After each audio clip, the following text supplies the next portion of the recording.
రైతులకు మరో ముఖ్యమైన శుభవార్తగా తెలంగాణ ప్రభుత్వం పెండింగ్లో ఉన్న సన్న వడ్ల బోనస్ నిధులను విడుదల చేసింది.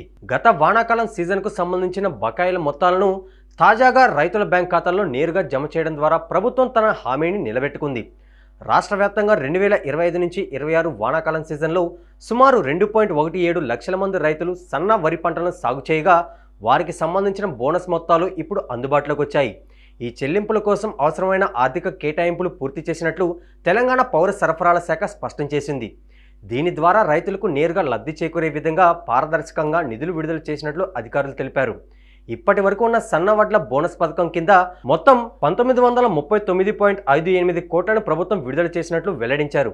రైతులను ఆర్థికంగా బలోపేతం చేయడం, నీటి వనరులను సమర్థంగా వినియోగించుకోవడం, అలాగే వరి సాగును మరింత లాభదాయకంగా మార్చడం వంటి లక్ష్యాలతో కాంగ్రెస్ ప్రభుత్వం ఈ ప్రత్యేక బోనస్ పథకాన్ని అమలు చేస్తుంది.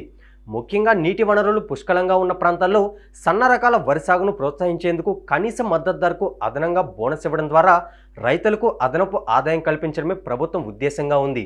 ఈ ప్రోత్సాహంతో రాష్ట్రంలో సన్న రకాల వరి సాగు విస్తీర్ణం గణనీయంగా పెరిగినట్లు వ్యవసాయ వర్గాలు చెబుతున్నాయి.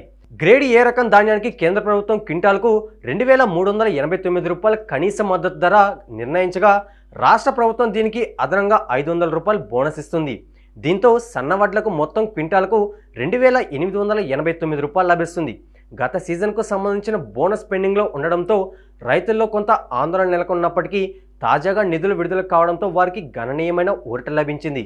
ఈ సందర్భంగా రాష్ట్ర పౌర సరఫరాల శాఖ మంత్రి ఉత్తమ్ కుమార్ రెడ్డి మాట్లాడుతూ ముఖ్యమంత్రి రేవంత్ రెడ్డి ఇచ్చిన హామీ మేరకు సన్న వడ్ల బోనస్ చెల్లింపులను పూర్తి చేశామని తెలిపారు.